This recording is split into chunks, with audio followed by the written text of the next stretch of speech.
Hunny and Koko build a playhouse. Story by Adela, art by Lauren Picard. Hunny and Koko woke up with a bounce. Today was the big day. They were going to build the neighborhood playhouse. Their supplies were ready and their to-do list was checked. However, Koko was already a bit annoyed.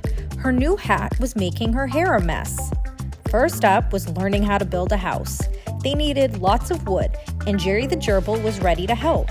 He rolled in with his forklift, loaded high with wood planks. "Oh no," said Hunny. "With those tiny planks, we'll be building a playhouse for ants."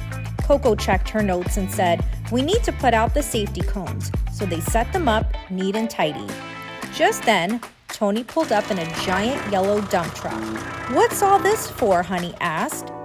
"It's to carry all the essentials," replied Tony.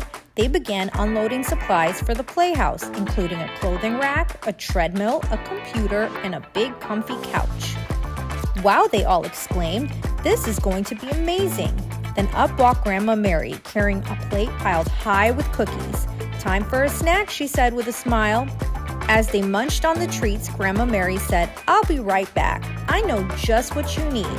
Then she hurried off.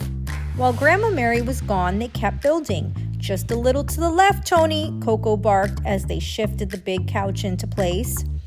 Back came Grandma Mary, her hands full of something soft and fluffy. "What's that?" asked Koko. "My list didn't call for wool." "It's a cozy touch," said Grandma Mary with a wink, handing them piles of blankets. "It will make the playhouse nice and warm." With everything in place, they finally assembled a roof and admired their work. The playhouse looked perfect. Come back for our next book, Hunny and Koko's First Concert.